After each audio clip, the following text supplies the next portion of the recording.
obeisance to the entire lineage of teachers, of all teachers who are so critical to each and every one of us from the moment that we are born. So this is the first time I'm dealing with this very important topic of aptitudes and skills and attitude and creativity. This is really about living life. I'm doing this for the first time online. I'm just wondering if some of you will at least be able to turn your videos on, at least for a moment, so I can see who are the students that are present. If it is too difficult, I understand, but if you can, please do so. I would also encourage you to write your questions that you may have in the chat box, and I will try to address them during the talk or maybe during the question and answer session. So thank you very much, Dinesh, for the very kind introduction, and thank you very much to Dr. Umrani for an extensive description of the university system and the innovation going on. So the reason for a formal education system, is there a way I can mute all of you? I'm going to mute all. Okay, mute all current new participants. I'm muting all, and I'm okay. You can all still hear me, correct? Okay, excellent. The reason why we have a university system, an education system, is ultimately to contribute to society. That is the fundamental bottom line. It is not to aggrandize oneself and fill one up with full of knowledge and information, because information, as we all know, is not knowledge. Knowledge is something much more profound than information and much more subtler than information.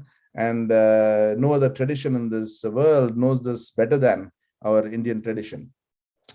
So having said what the main goal of education is, let's come to how we can build a career. When we normally think about building a career, as an undergraduate student, after you graduate from your high school, you want to get into a stream that is science or commerce or arts, depending upon how many marks you got or what is available or what your interests are. You generally think about doing this more in terms of how to make a living. That has been, I would say, the outlook for the last at least 100 years or so, maybe perhaps a little longer, but that was not always the case in the Indian tradition. In Indian tradition, and also if you look worldwide, professions came through parampara. It actually happened in families, it happened in kulas, it happened in communities where the skill sets were learned through doing as much as through learning. But we have come far away from that. But I'd like to take a look at our motivations for studying or for building a career. Most students whom I talk to nowadays in India, when I chat with them about what they want to do, etc., their primary consideration or concern is, where will I get a job? Where can I go and make some money? How can I take care of myself, my family, and get what I want, and so on and so forth. While a career does indeed give you the wherewithal to be able to survive and live and get what you need, roti, kapada or makan, and then also get what you want, the goal of career building is actually having a career is not just that. In fact, that is just an outcome. That is what the society actually gives you. Society pays you for you doing something to the society. So it is all about contribution. So really, career building is about how well can you contribute to the society. And because that is ultimately what will give you satisfaction, and that will ultimately what may bring you success. And I'm distinguishing these two things because success is a very often used word where people think about success, fame, name, how one is very well known, etc., as one of the main things. See, the thing about success is it always is determined by others, not by you. But satisfaction is something that is determined by what you do and what you feel, and that can result from your contribution to others. Your contribution to yourself is all right, but you have only an audience of one who will do either this or not this, or maybe other people around you at your home maybe will do that. But if your contribution is truly something significant, if it is beyond yourself, and when you say beyond yourself, if the circle is a larger circle, that can bring an enormous transformation to many, many people whom you may not even know, and that can be very satisfying. As a consequence of that, you earn money and you get what you want. You make, you get what you need, what you want, and so on and so forth. So I just want to make this distinction up front, because many people, as I said, many young minds think that to build a career is to just get a job. It used to be the case for some time because India was plundered for nearly 200 to 250 years by external invasions and occupation and economic, exploitation of the highest and worst degree. But we are no longer in such an era. And in the last 20 years, if you look, actually many students, they don't think about what job they're going to get. They think about what they want to do. They think big. They want to start a company. They want to make things. They want to enable things. They want to make their dreams come through. And that is really the way to go. So a career really is about what you do. It is not about having a nameplate or what is outside your office board. That is not a career. That is what somebody else gives you a designation. But what you do is actually your job. All right. So nobody can really tell you what you have to do as a professional, as most of you will be. You're all young minds, undergraduates and graduate students. You will be in situations where you can make a difference in whatever you do, as an engineer, as a teacher, as a technician, as a technologist, as a bureaucrat, whatever it may be. When you do your job, you can make a difference. So the question is, how well prepared can you be? So this is where I would like to talk about a few different things here that one needs to consider. Aptitude, skills, attitude, and creativity. I hope I've told you what a career is for. And it is really for contribution. And career of contribution is also a career of learning, growth, self-discovery, and self-improvement. If you look carefully, people who have had long careers of contribution, they're all very joyous. They also, don't age that much, and they are also exuding with positivity in everything that they do and share with others. And I hope each one of you takes a bit of this and takes this as a seed and grows it in you and bring the positivity to make India realize its full potential, that took a short dip in the large scheme of things for about a couple of 100 years. And we are truly on our way to the top again. And each one of you is going to play a very critical role. And that is why I'm going to address some of these things. Okay, so let us look at aptitude. Aptitude is really how apt is your interest in doing a certain activity. That's what it is really. I mean, are you cut out for being an engineer? Are you cut out for being a draftsman? Are you cut out for being a designer? Are you cut out for being an accountant? So these things oftentimes is not very clear because of the way our education system is, because everybody is taught exactly the same kind of things. throughout school years. We have to often ratify, memorize and do things, as opposed to doing things that we like or that we are good at. In a few extraordinary cases, it is very clear as to what the aptitude is. Somebody who's excellent in art, somebody is outstanding in music, somebody is really great in mathematics, or somebody is so good with this or her hands that can make machines that can do wonders. But leaving aside that small minority where it is absolutely clear what their aptitude is, often you have to make an effort to discover what your aptitude is. But this is also an opportunity, because if it is not very clear, that means maybe you can do multiple sets of things you can try out, and maybe you can find what your niche is or what your niches are.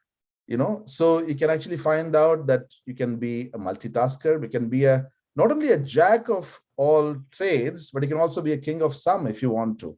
That opportunity very much is there within each one of us. I will share some thoughts, and I'm not talking theory here. I will share some examples from my own career and how I have balanced career and my own personal interests. And maybe you can take that as an example and apply it to different aspects of your career as well. But how do you determine what your aptitude is? Well, there is no one single way, but one thing is for sure: it is you who determines what your aptitude is, not somebody else telling you what you should be doing. Well, somebody else could be a father, your mother, your uncle, aunt, your mentor, your teacher. They may tell you, and it's to your advantage to listen, hear, listen, etc., and decide for yourself how you want to take that. Now, having said that, I want to say that when you try to determine what you're good at, this thing about likes and dislikes is something that needs to be carefully handled. Because if you do only things that you like and don't do things that you dislike, you're never going to learn anything too much, really. You're going to increasingly narrow yourself and kind of pigeonhole yourself, and you'll find that you're straitjacketed and you don't have much to offer at all. So it is important that you kind of start out with things that you like, your things that you feel you're good at, etc. That is a good thing. Okay, likes and dislikes have their place, but they should not be the determining factor at every stage of your decision making as you decide which path you're taking. Because it is like, you decide that you want to go from, let's say, Pune to Mumbai. Okay. And you're, let's say you go by walk. I know you'll go by train or by car. The road is very good, I know.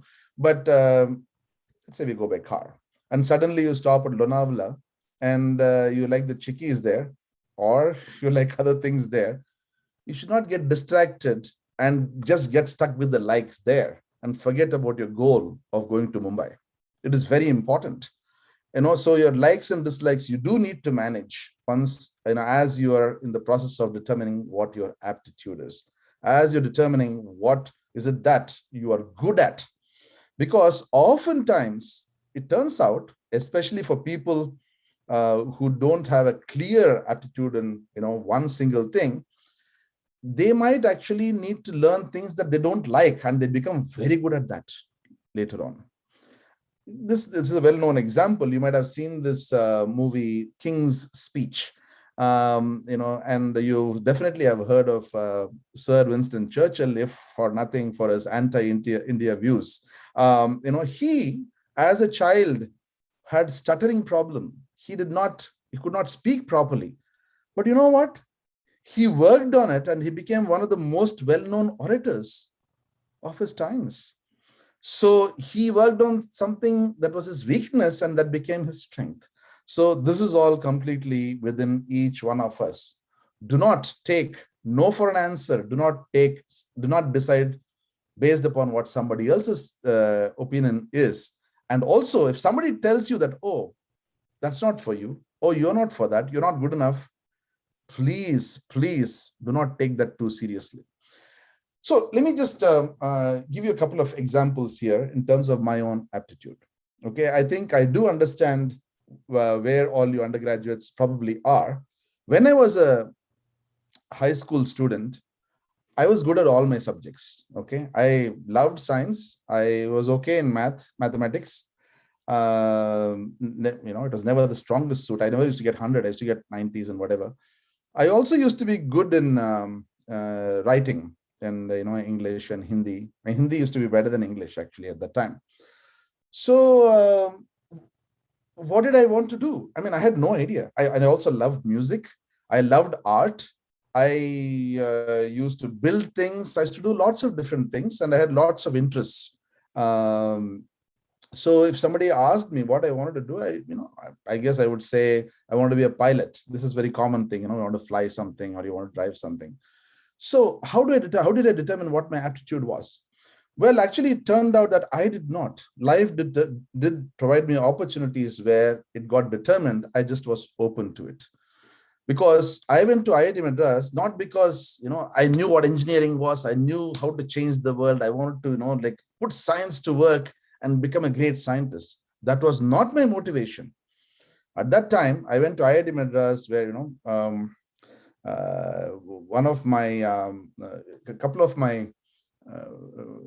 couple of the people who were studying in IITs had my parents as their local guardians. So they used to come home. So, they took me once. I spent a night or two there. I loved the place. There's deer, there is, trees. And I thought, wow, such a nice place. It'd be nice to study here. But later on, I learned that it is a top class institution and so on. I said, okay, I want to study in the top class institution. It looks like a cool thing to do. So the motivation can be anything, really. And then one other thing that held me in good stead was that I decided that I would give my 100% in whatever I decide to do, whether it is arranging a set of books or arranging a bunch of medicines.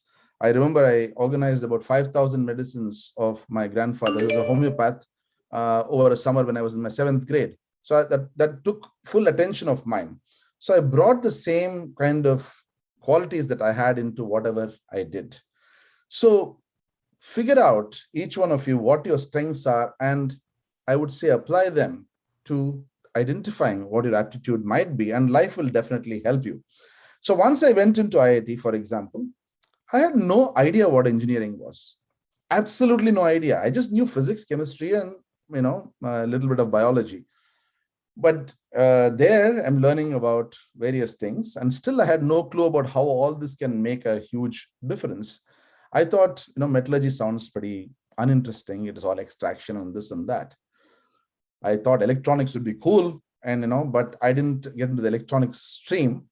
But I kind of yawned much of the time in my undergrad. But then I got really interested when I got into research, and I found that there's a whole new world available for me to explore.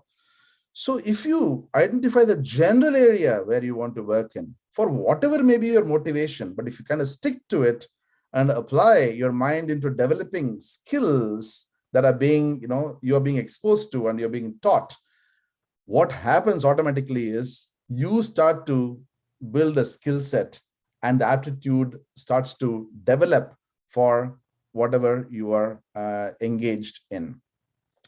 So it is a very hackneyed or oft-asked question as to what do you want to do?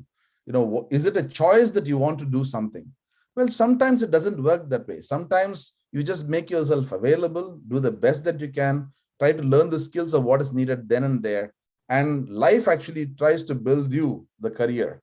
And there you can try to do the best that you can. If you do that, you already are putting yourself on a path of excellence. So I was lucky in that happened. So, in IIT, for example, I was not the top student. I was in the middle of the class. I did a lot more, in terms of extracurricular activities and sports. And I used to spend nights, awake playing bridge, all of these. And I used to interact with a lot of people for publicity of cultural events and so on.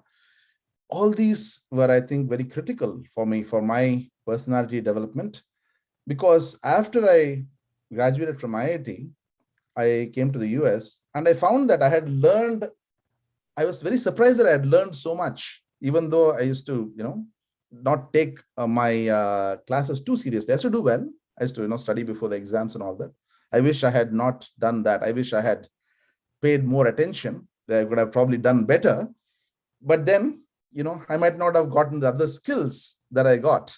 I might have lost out on some of the fun. So this is a balance. I must say that I was kind of a little bit unconscious at that time, but this is an opportunity for you to become conscious. Make your choices about how you want to spend your time. So when I came to the US, I found that I was getting all A's. I was getting, I knew things that I thought I didn't know. So just being around people of excellence, being around people who are dedicated and who are, high achievers, has its own effect. So here, if you want to develop your aptitude and develop your skills, one of the things that you want to do is surround yourselves with people who are serious and who are serious about making a contribution and developing themselves. And without even your knowing, it automatically happens to you. It is like, getting into a train in Mumbai. If you want to go to Matunga station, I mean, you could talk about any station, other station, I'm sure. You just be there at the right place, you will get in, right? And if you want to get down, you have to just, be near the door. You will get down.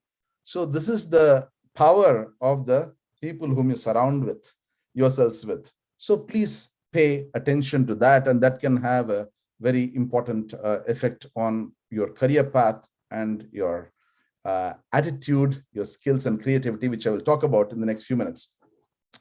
So my attitude, if I were to look at, was always very open, and I was open to learning anything and everything. Anything new I would learn.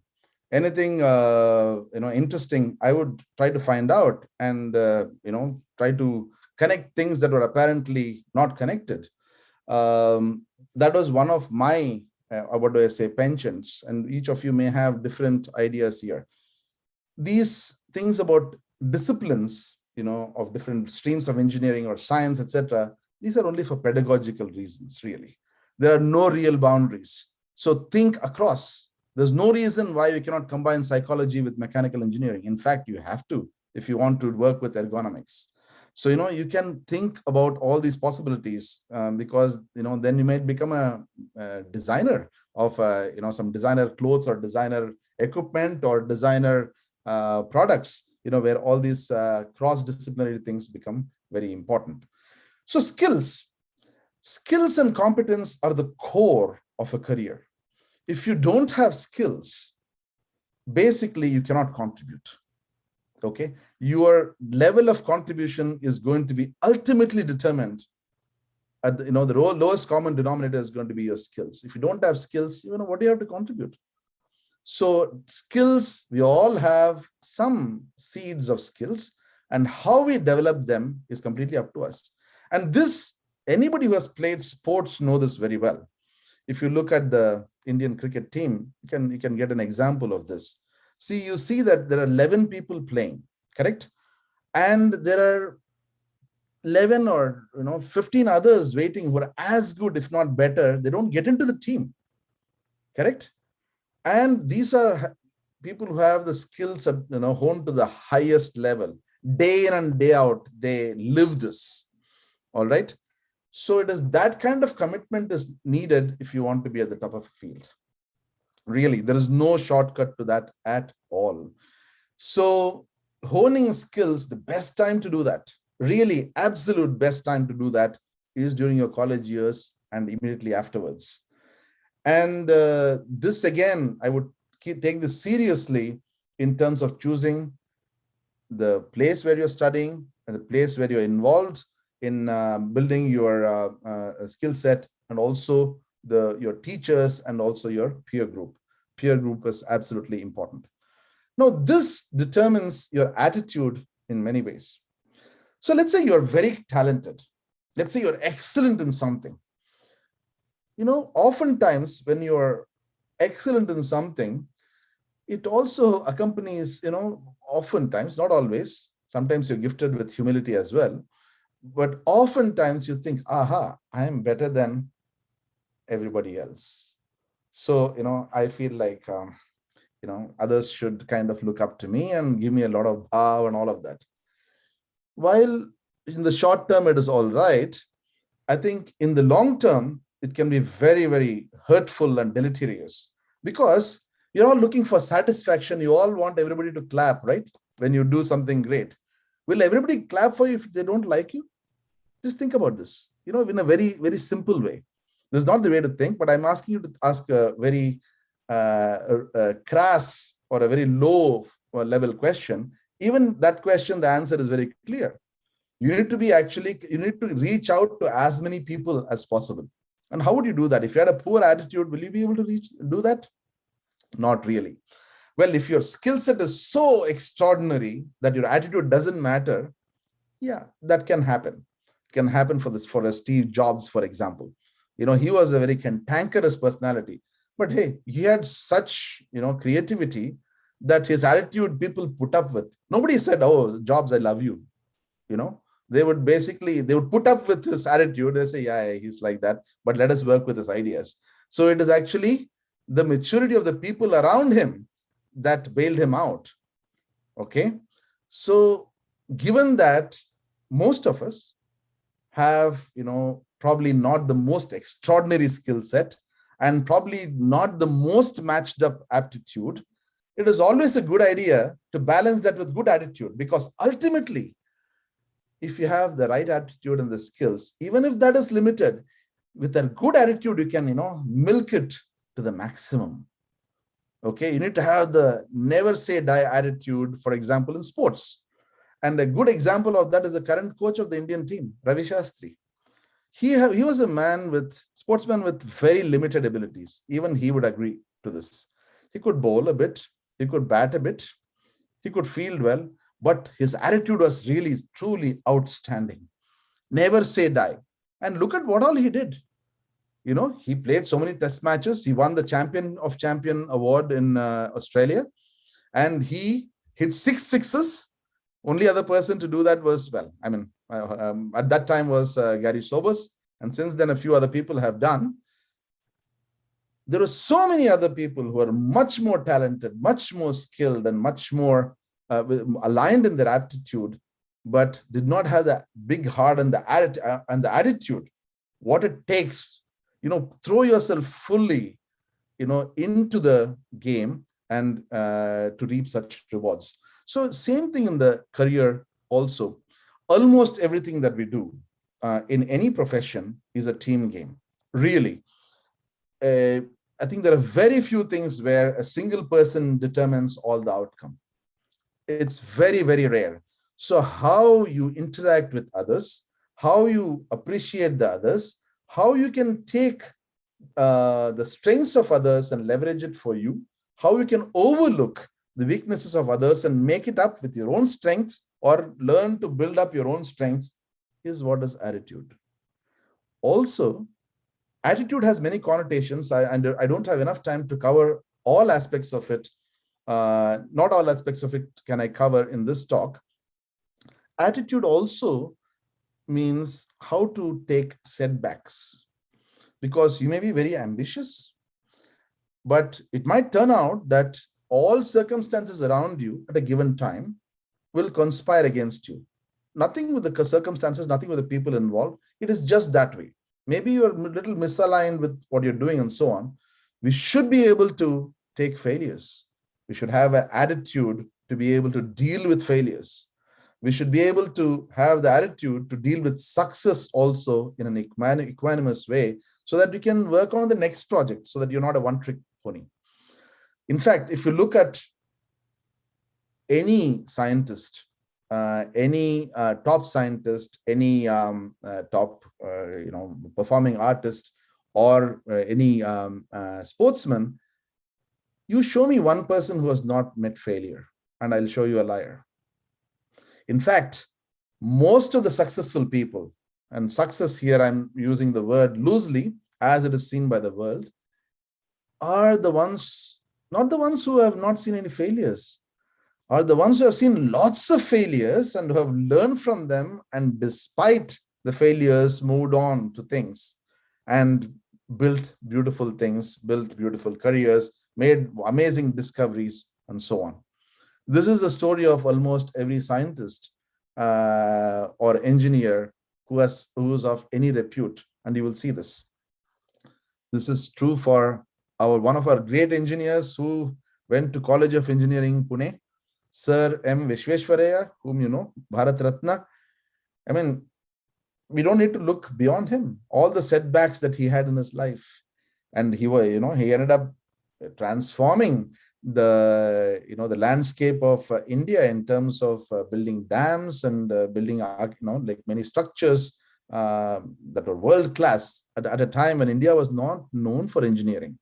Of course, ancient India was known for engineering, but I'm talking about modern India in the colonial period.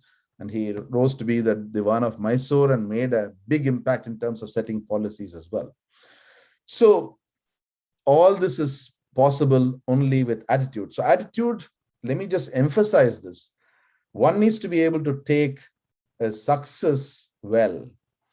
Well, let's say if I succeed, I could have been very happy with what I did. For example, I did a good thesis, I got an award, and I get a job, and I'm done with it. But I'm earning for more success. Okay. And here I want to say, getting too attached to success, getting too caught up with success, it's okay, have a party day or two, or even for a month, enjoy whatever this one can do, but then look for the next challenge. So you need to move on. Okay. Only then you yourself tend to grow, and yourself also will develop skills to be able to contribute, and you keep your life interesting, and you keep life for people around you also interesting and fruitful.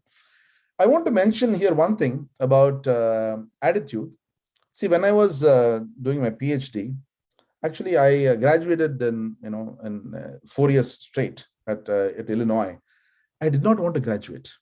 I actually worked on 6-7 different projects, was collaborating with 5 different faculty members, all based upon my initiative. And I wanted to stay more. I wanted to stay and work on more projects. But my advisor said, I think you're done. I think you need to leave.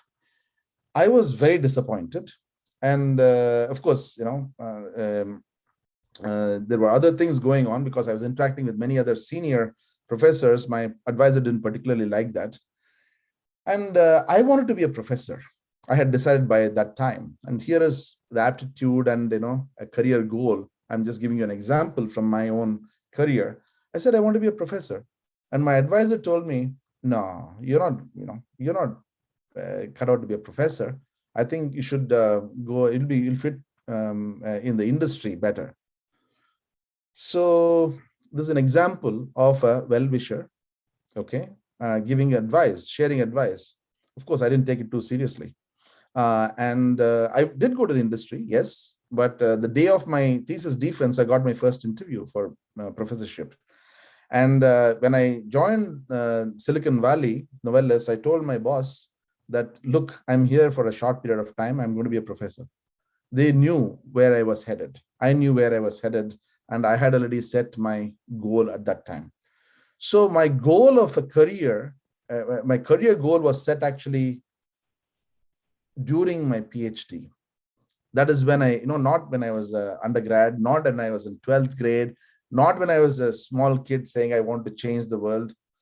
In fact, as a kid, I used to teach. I used to play the game of teaching other kids, Vedic chants and bhajans and all of that. And I have lived that dream also. For the last 20 years, I've done that in the Albany area for the Indian diaspora. Anyway, all that can be done as well. So, but the example I'm trying to illustrate here is that believe in yourself. And I went to the industry. Within a year, I got a job, and I came to RPI as a professor. In fact, when I was at Illinois, I was offered a postdoc position at Linköping University in Sweden by, he said, Jan-Erik Sundgren, who became the CTO of Volvo. He said, you can come and do whatever you want. So after I got my job at RPI, I said, I want to go to Linköping for some time because that's a top thin film lab. And I wanted to, get back and build collaborations. And that act of mine is paying dividends now. I'm having a very strong collaboration with that university. We are writing joint papers. We're writing joint projects. I have been on thesis committees. So All of these things you can make it work for you if you, if you have clarity. Also, it is very unusual, as most of you might know, and this for the graduate students, to get a faculty position, you need to have a postdoc usually. But I didn't have a postdoc. I didn't set myself saying, oh, I have to have a postdoc, only then I can be a professor. No, I just need to do great work and convince somebody that I can be a professor. And I did that. In fact, I came to RPI before they called me for an interview. And I told that I want to work here. And the day I visited, previous to that, there was a person whom they interviewed, and they saw the contrast between me and them. And they immediately called me for a formal interview and offered me the position. So initiative, attitude, and positivity and belief in oneself is absolutely critical. And if you look carefully, creativity is embedded in all of this, because would you think of, going to interview for a position before you're called for the interview? Normally you wouldn't, but hey, what stops you from doing that? I remember I was giving a talk, to a bunch of high school students, and there was these questions. I'm so good in drawing. I don't want all this reading, all this nonsense, taking exams and all that. I'm very good at cartoons. See, I'm drawing a cartoon of you as you're speaking, but my parents are not encouraging. So I told this kid, nothing is stopping you from publishing these in Times of India or Indian Express or in the Spectator, or whatever it is. Take the efforts to do that, and then you come and tell me that your parents are objecting, then we'll have a chat. You cannot say that I'm just talented and your parents should all completely come and, stand behind you.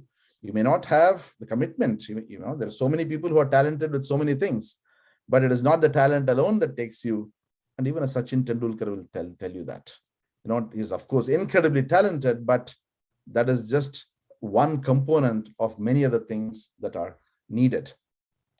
So creativity really is connected with attitude and skills, because if you really have very good skills and if you have the right attitude, you will be automatically shown ways of doing things that others don't even see, because others are usually thinking about what are the rules to follow, what are the things to do so that I'm secure and my food is taken care of, my home is taken care of, and there is no problem. It's a defensive way of building a career. But if you take the approach that, I have these skills, and I want to build these skills further, but I'm going to try these different things that others may not try. I'm not saying be unethical, be ethical completely. Creativity does not mean, lack of ethics. It means that trying out things that others normally don't try. Log kya bolenge here, you have to keep it aside. Otherwise, if you have that, you cannot be creative. And this is true for people in any profession. So I did get a faculty position here, and believe it or not, every year here I started a new project. Every year, new project, completely new with an undergraduate project.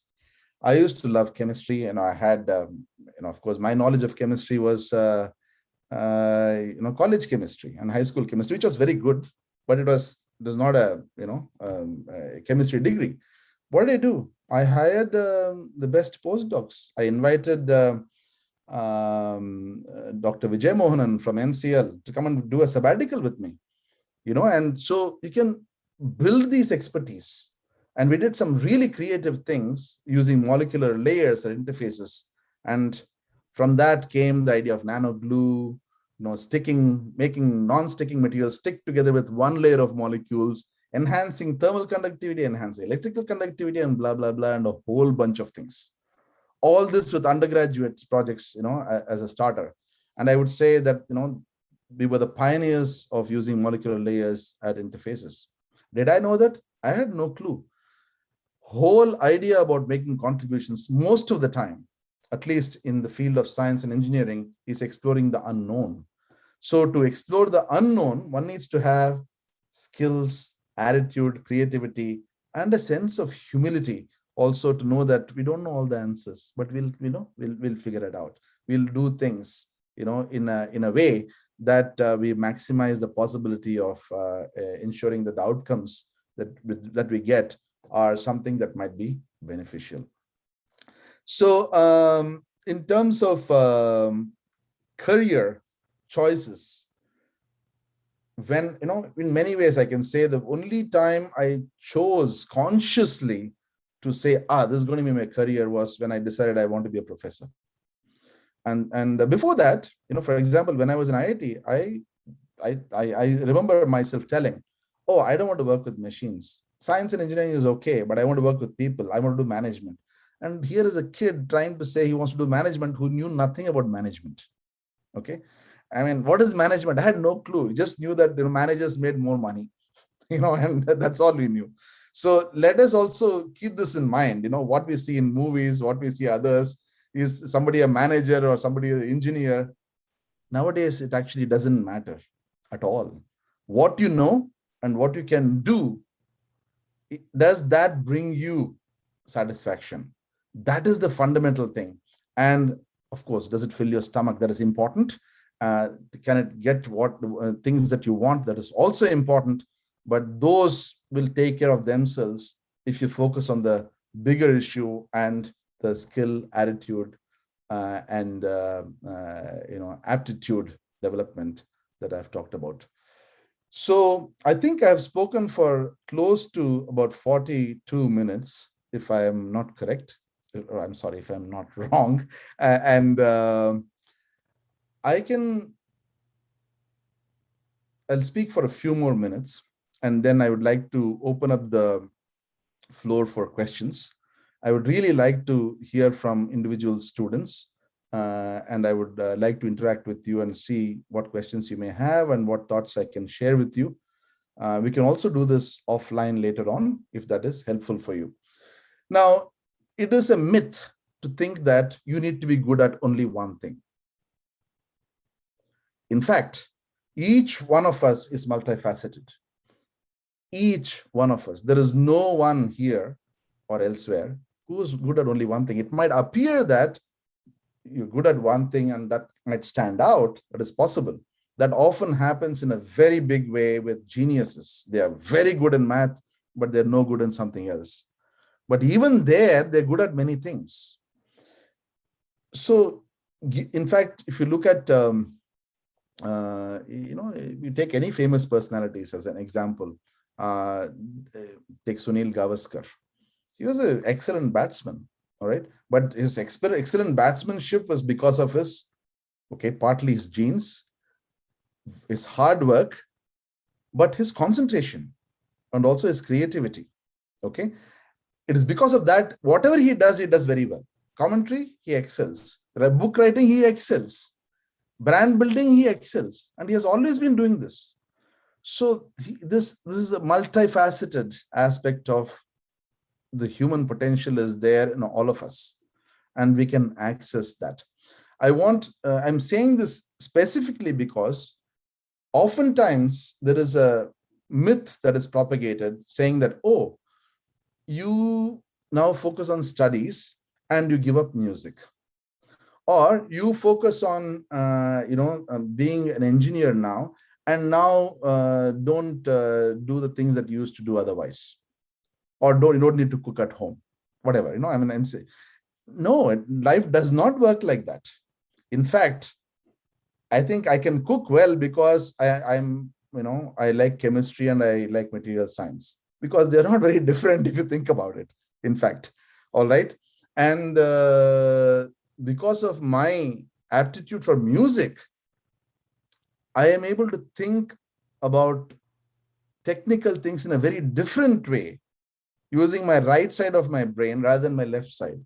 I can use my left side very well also. I can be incisive. But incisiveness and rigor is very good for, showing somebody something. But to be creative and come up with a completely new idea, you need to get into a space where you're not constrained by what is told in textbooks. So to make completely new discoveries, you need to think, you need to be unreasonable. Do you think, we would have as human beings, figured out a machine that is heavier than air that can fly?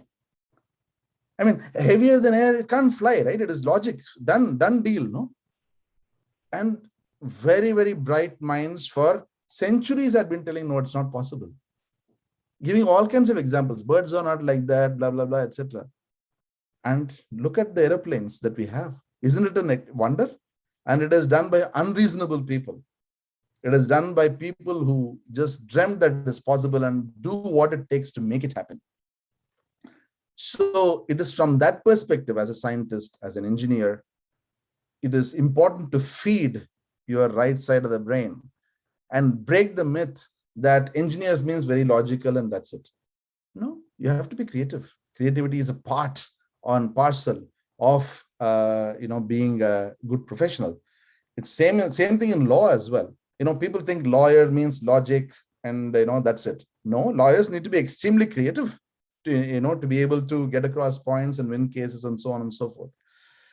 I'm emphasizing this point because I know of many kids. I was talking to an architecture school student group. Many students had given up many other things in pursuit of architecture. Some were being forced to do architecture. All these things are still there, I'm sure, in many families. I would keep my ears open. I mean, I would encourage you to keep your ears and eyes open and not fall into the trap. Keep your creative side and your hobbies always, active. Obviously, you can't do everything all the time at the same moment, but you can always find time to do, serially. Okay, and that is definitely possible, and that is something that can be very useful, especially when you have apparent failures, where you can have other things that boost your your mood and in dealing with the failure and building the next success. So I think I will stop here, and I will I'll be happy to answer any questions here, whichever format you have, Dinesh. And thank you very much for your attention. So can you just see one message from Dr. Vasan Chabukswar? Can you see this? Please describe the role of teachers and students towards society. This is what Dr. Chabukswar, I think, is there on the screen. Yes, okay, I see the question.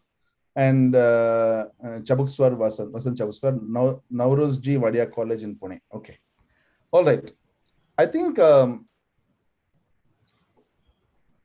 teachers are critical to any society. Having said that, see, let me just go back a second. Our Indian tradition places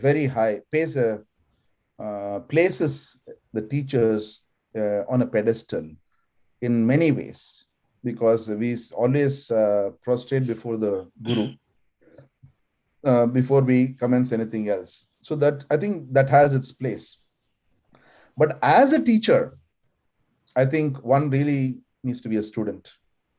The idea of the teacher, the role of the teacher is to inspire and show the path. The teacher is important for the student. The teacher's importance lies in the student, for the student, not in the self-importance of the teacher.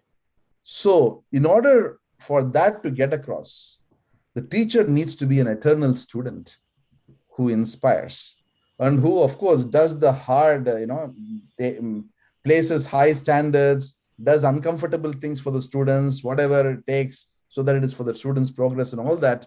But that needs to be done as a with the clarity that it is not for oneself and it is not for self-aggrandizement.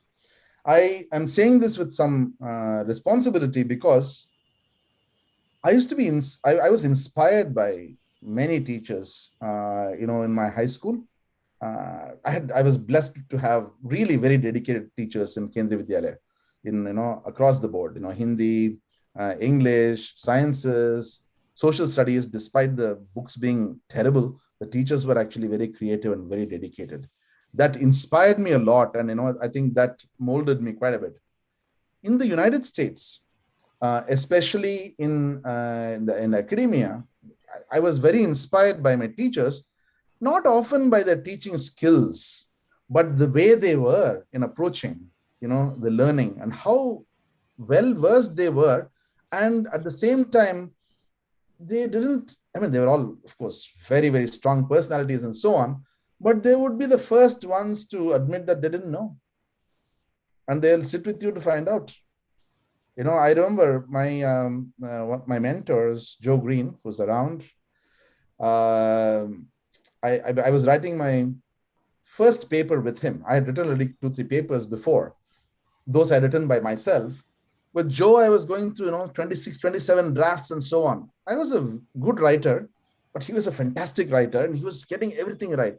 At one point, I told him, Joe, I think you're going overboard. You're even rewriting the whole thing again. I think we should just submit. He just sat me down and said, no, we're not doing that. We are telling, I want to make sure that everything that goes in I'm happy with and you are happy with. And it doesn't matter what you are, I think, I want this to be the best.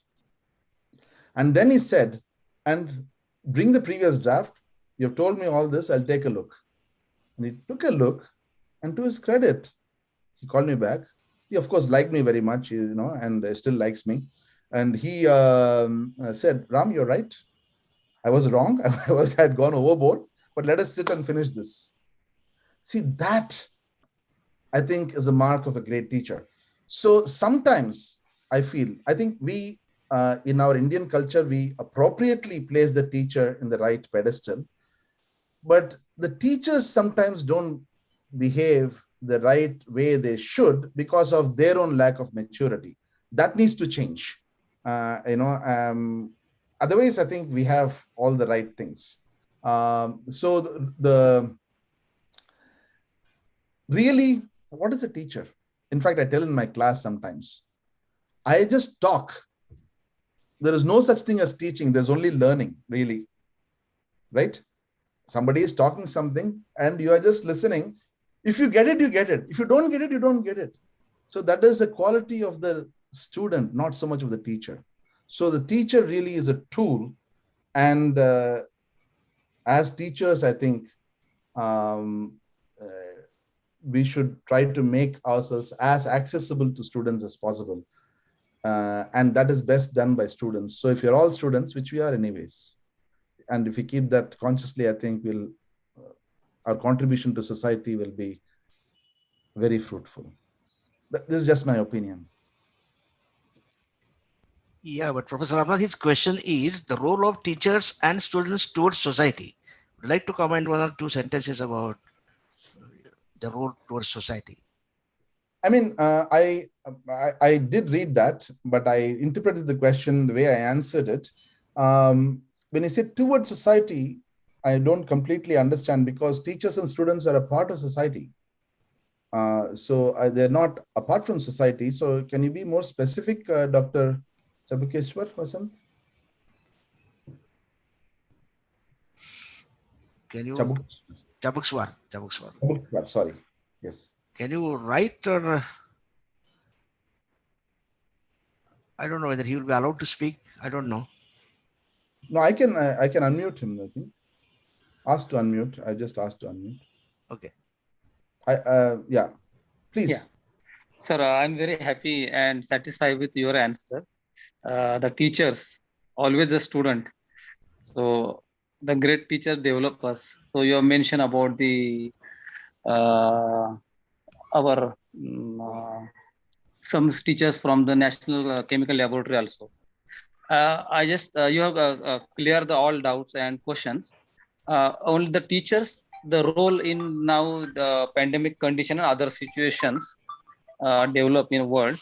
So give some description or explanation regarding the what exactly the teachers and student has to pay back to the society. Thank you very much, Dr. Vasant. Thank you, sir. Yeah. So thanks for the question. I will revert to my original preface that I started with. As teachers and students, we are here to contribute to society, period. That is our fundamental raison d'etre for actually living, really. I think there are several books and several poems written on this also. Who does the river flow for? Who does the, trees, who do the trees grow for? See, it's always for the others. So it is for contribution. It is for the society, basically. And I think even if you take a business, for example, of course, education is increasingly becoming more of a business primarily.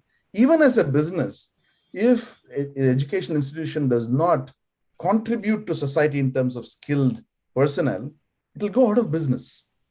So if contribution doesn't happen, whatever you call yourself, student, teacher, doctor, lawyer, whatever it is, will fade away.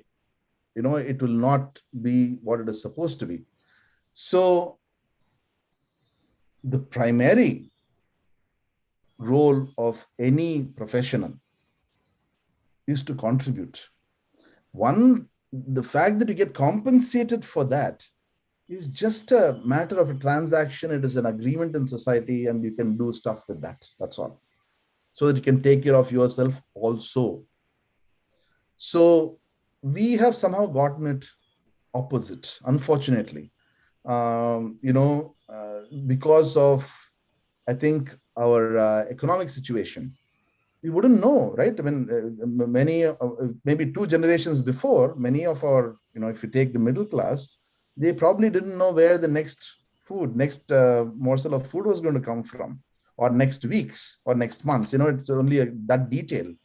When in such a situation, obviously, the thinking was, how do you get a job? How do you make yourself secure, government job, etc.? We've already moved away from that. Nobody, I think, is enamored by government jobs anymore. People are more aspirational. People want to at least become famous, which is, I think, okay. But they'll become famous only if they contribute, right? If there is no contribution, will they become famous? So I think it is all fundamentally about how they contribute. Now, about their contribution. How they contribute can be done in many ways. I think there are too many to list, really. And it need not be necessarily through their profession. It can be through their other activities. Profession is one part of one's life. It is not entire life. It can be, for some people, their profession is their entire life, and that is okay. But it need not be that way also. You can contribute in other ways as well. You can use the profession to, take care of your needs and wants, and maybe contribute in other ways too, where there's no money transaction involved. Those models are also appropriate, I think. Can you see one more question by Atish Paimode? Please describe how teacher guide to students for stress management. Can you see the third one? Okay. Atish Paimode is Samarth Gurukul, Belhe. Where is Belhe? I don't know. Can you tell me where is Belhe? Near Pune? Obviously near Pune. Okay, right. Okay, I've not heard that. Okay, so how does a teacher guide students for stress management? I think all stress is self-created. We all know this. If we have, and as far as a teacher is concerned, and I will talk in the limited context of a teacher in terms of a teacher-student relationship. I will not talk in terms of a guru-shishya relationship, because guru-shishya relationship is a much more profound and detailed and deeper one. We're talking about, let's say, advisor and a student, or a teacher and a student in the context of the university. It can become a guru-shishya. That's a different question. What one can do is to make whatever is being taught or conveyed, or the activities one is engaged in, to make it interesting and, I would say, aligned with the aptitude and the interests of the student from the beginning itself. oftentimes stress happens because there is a mismatch in skills, mismatch in interest, and all of those. And there, if it is likes and dislikes coming in the way, it can be done. It can be addressed by talking. It can be addressed by finding alternatives, cajoling. It has to be through interaction. It has to be through human interaction. There's no one single, silver bullet here. There's no one single solution for this. So creating an atmosphere of learning at one's own pace, not paying too much attention to grades, because getting grades, passing, all that can be a very factor for stress. That can be a root cause of stress. So I would say interacting with the students and encourage. And this is, by the way, very common nowadays. It has become very common nowadays with graduate students in the US also. We are seeing that due to various reasons, because I don't know all the reasons why this is so, but it has become increasingly common for students to get stressed out very easily. So engaging in other activities other than work, other than research, for example, if it's a researcher, and making connections between lighter activities and life rather than doing dry teaching alone. I think those kind of things would help. I would also say that in general, if you have influence over your students, to tell them that whatever they're doing here, whatever they're learning, whatever their grades, whatever it is that they're doing, in whichever, as undergrads or grad students, this is a very small part of their life. It can be a very important part. It is not a question of life and death. It is not a question of, ye nahi hua to sab kuch gaya. It is not like that. Life offers many, many chances. And I think all of us, all the teachers here would agree with that. And we all have been, through so many experiences that way. So to inculcate habits that can insulate, that can actually prevent stress at all, and yoga, for example, if you do yoga and kriyas every day, it is goodbye to stress, pretty much. It is really goodbye to stress. But for that, we teachers need to know about it first. Direct experience, not through theory or reading books or somebody telling us. Those are some of my thoughts. Okay, again, there's one more question from Belle, from Dr. Anil Patil. He writes that Belle is near Pune, 70 kilometers towards Nashik. You got the answer. Belle is towards Nashik. His question is, can you read his question? How to develop positive attitude? Yeah. How to develop positive attitude in students and staff members in teaching, and how to motivate the students for good and specific goals, as you said, Patil sir. Okay. Well, I think motivation, the students, the very fact that they are there shows that they are motivated. That is, they have some level of motivation. Somebody is paying the fees.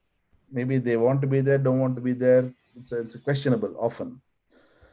Now, if we make whatever we are doing interesting and engaging, as opposed to, if teaching is going to be just a lecture and they listen passively and they come and write an exam, they're not going to get motivated at all. One of the things I think, that would really work is give homeworks, make projects where they actually do things, as opposed to just, answer questions and do theoretical stuff. To engage them where they're actually engaged in activities. They use their hands, they use their mind, they use their body. They have to go and do stuff. When they're engaged, they also learn better. And they're also using different parts of their brain, as opposed to just listening passively. So active versus passive. I can share this example here. See, in much of my education in India, even in IITs, I could get away with, studying one day before the exam. I could get away. All right. I hope it is not true now, but it was true then. And I used to really enjoy the courses, the projects where I had to do stuff. I would, even if the project was worth only 1 or 2 credits, I would spend hours and hours and hours, just a lot of learning. Now in the US, one cannot get away with that, because in every course, in fact, every course that I teach, if you didn't do your weekly homeworks, there's no way you're going to pass the course, basically, because that's going to be 25% of your grade. If you didn't do that well, there's no way you're going to do well in the exams. So and if you won't do well in the homeworks, unless you come to class and engage and talk, because if you don't ask questions, I will ask questions. So putting the focus more on learning as opposed to teaching can do it.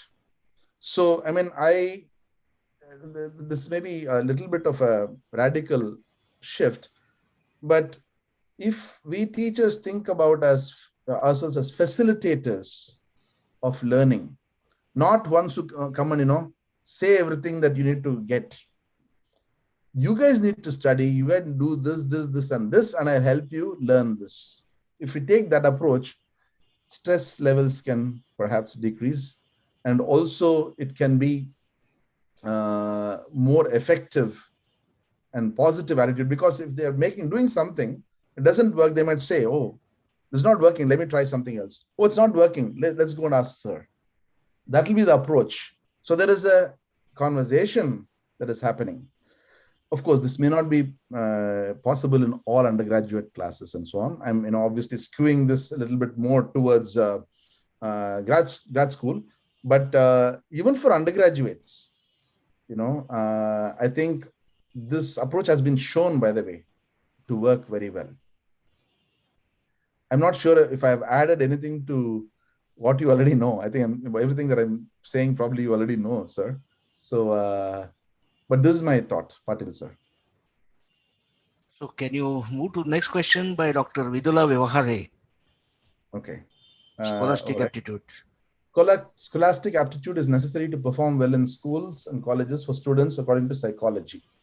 Not all students have that aptitude. That is why all students cannot perform well in schools and colleges. What can be done for such students, as uniform degrees for all students are awarded by these students will not be stamped as losers? I completely agree with you, Dr. Vyavahare. It is a very unfortunate thing that, they have this degree business. But there is good news here. I think the value of degrees is diminishing. I think earlier, actually even real life, even now, even whether you have a degree or not, what you do, what you know matters much more than what your degree is. A degree can start to get you a job, but that's it, right? I mean, it is after that, the growth and everything pretty much depends upon how well you do. So I think this is a chronic problem. I don't have a long-term solution for this. I don't have a quick fix, short-term solution for this. But in the long term, I think it is in the process of getting solved.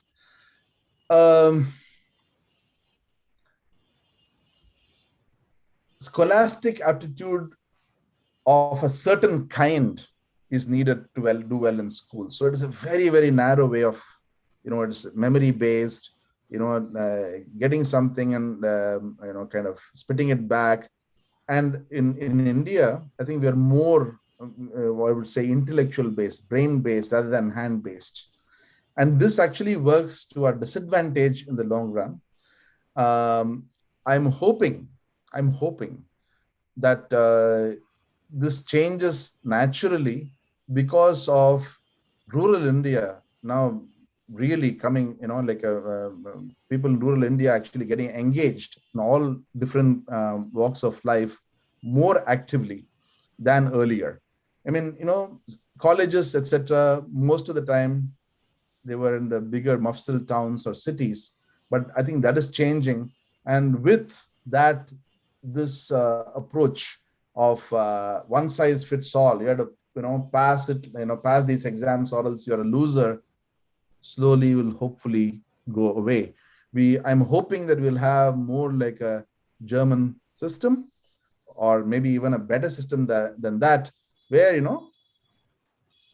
for example, in the US, if you don't have a degree, if you're a house builder, you're guaranteed to be a millionaire. Okay. Here, if you're a PhD, the chances that you'll be a millionaire actually is diminished manifold. I mean, if you look at it. So that is a good illustration. It's not quite true, but I'm just saying, that would be true for a lot of PhDs, I suppose.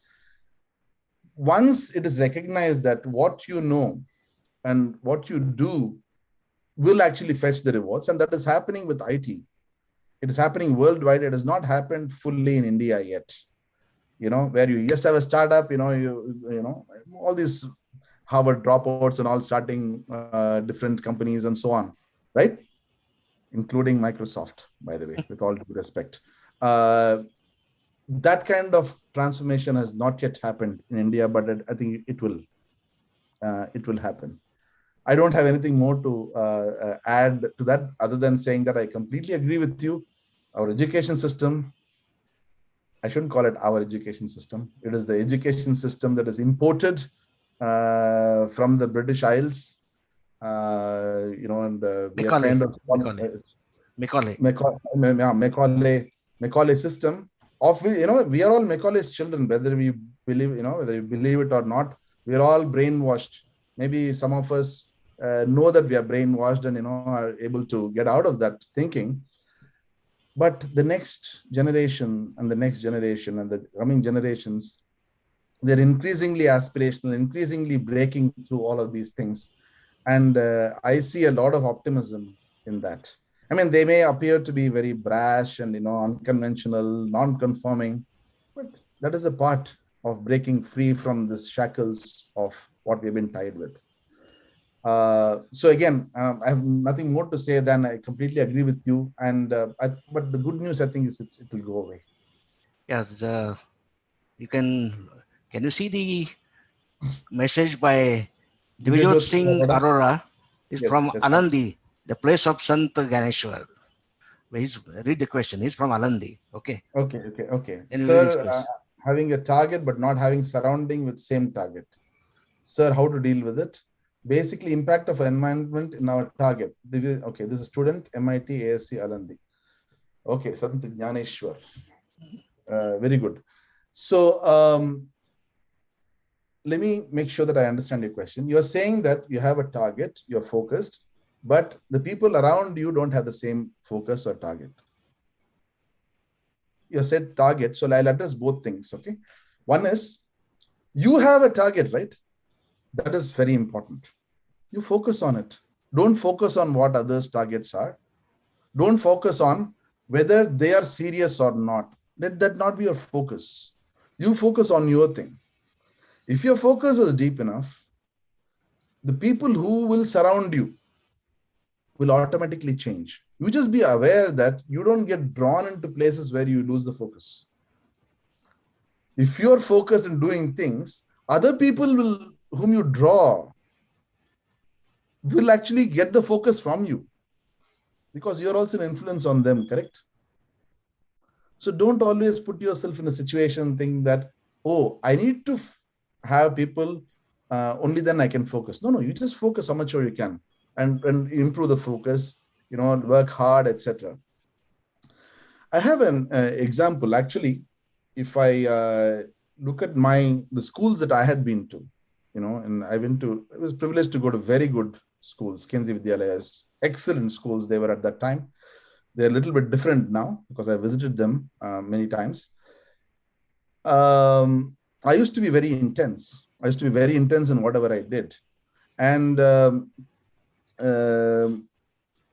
it was never a concern for me as to the people around me, whether they, how they did, etc. Because it was not my putting an effort or, in studying or doing activities, is to be quite creative in the lab, also in schools, when I was in school, was not dependent on others.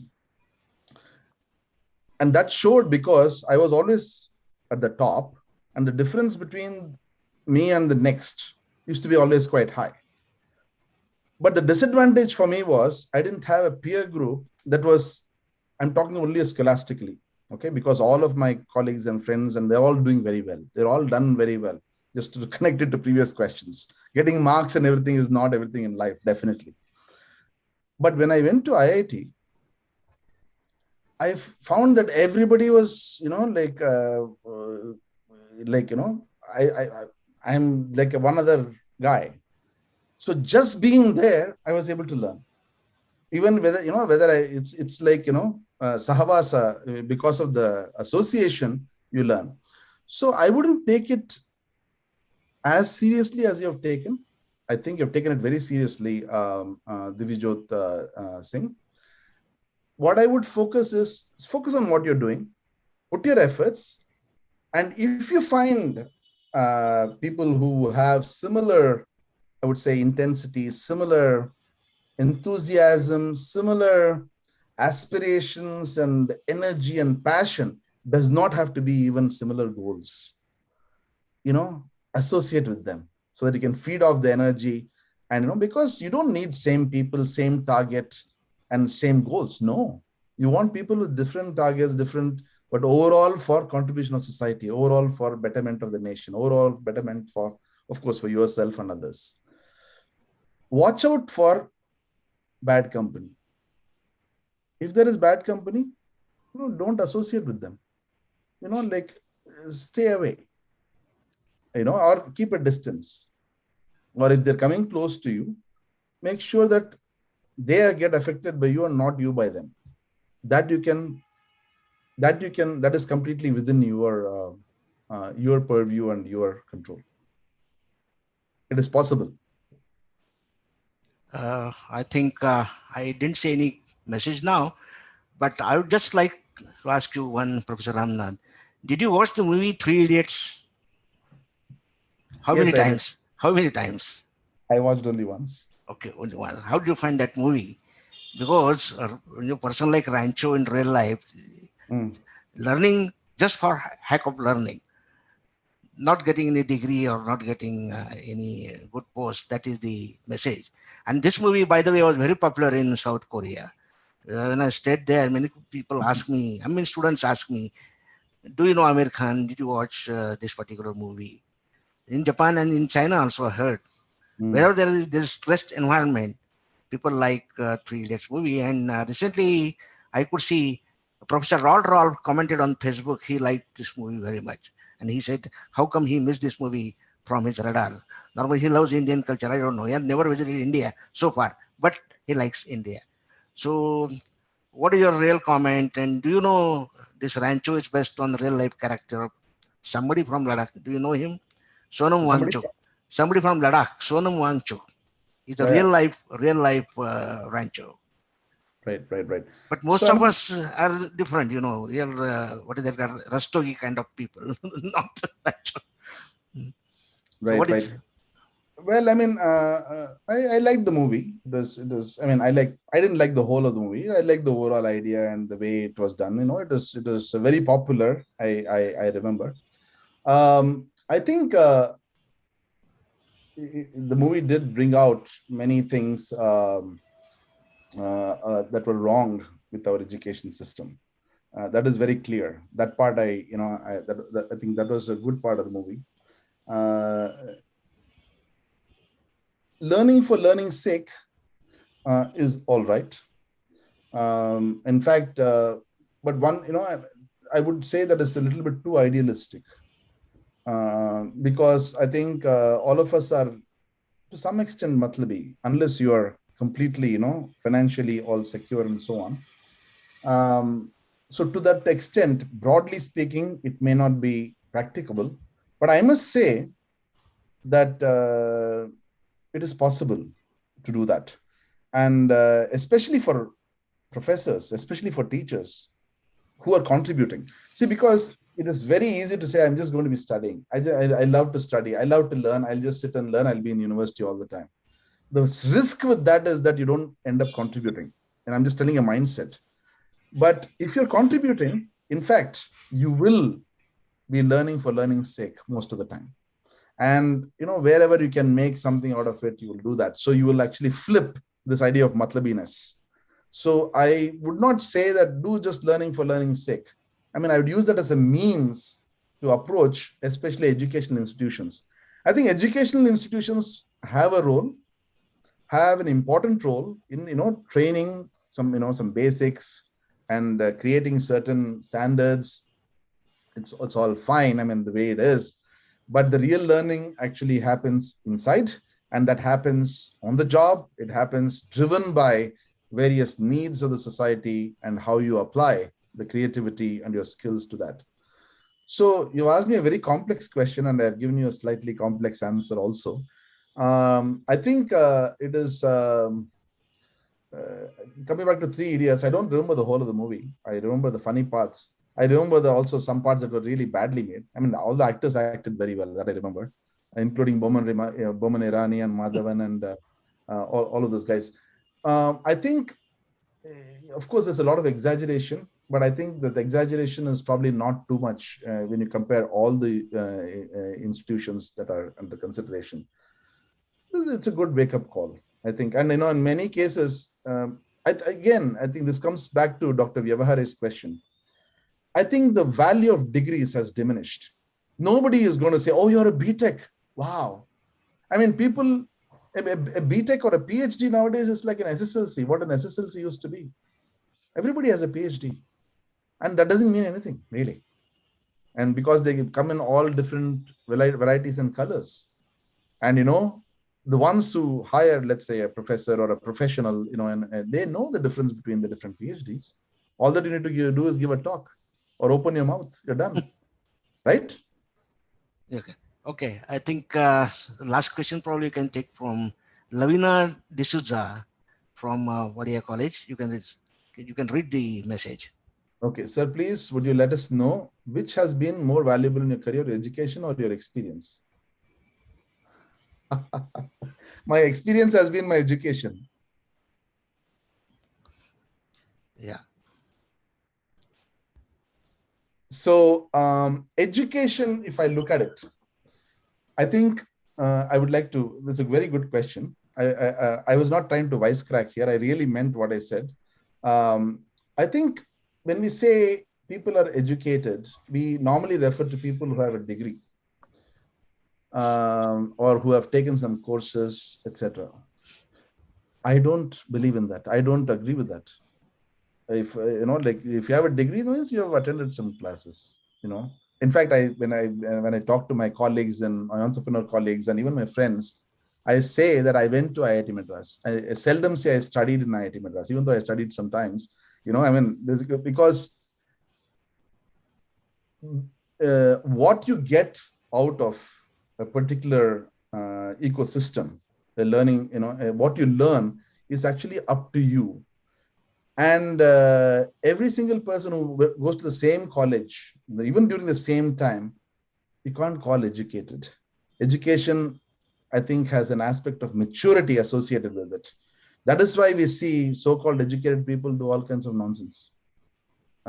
So I would place experience and learning from the experience as way higher than what is taught. And I would also place inspiration very high up. Inspiration to learn and experience and learn from experience more than information, like transfer. Although information transfer done in an inspirational way can create a beautiful educational experience and learning experience.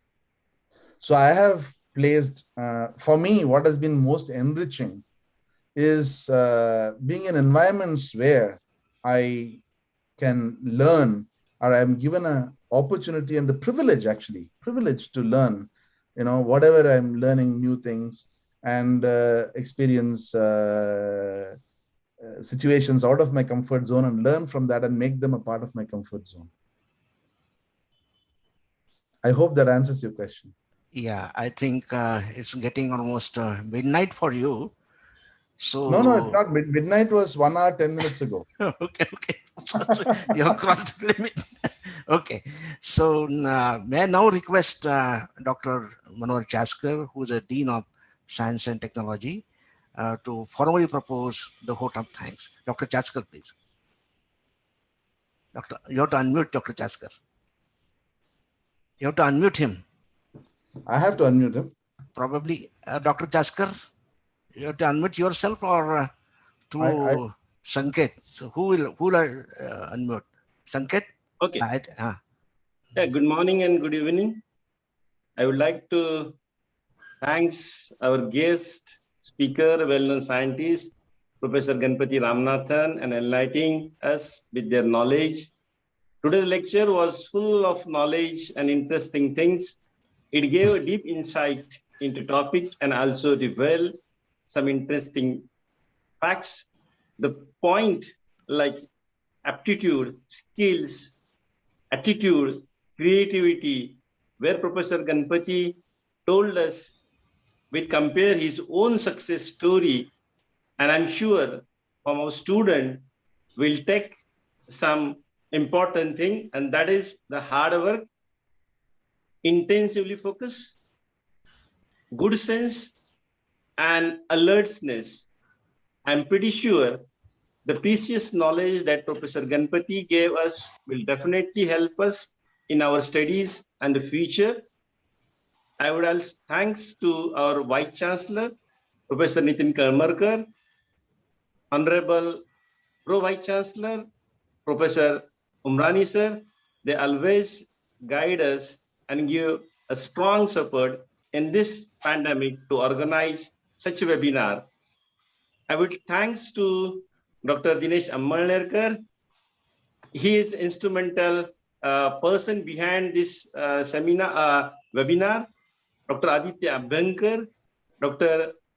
Bharat Kale, Dr. Y. Yadav, all academic, Maharashtra Academy member, professor, teachers.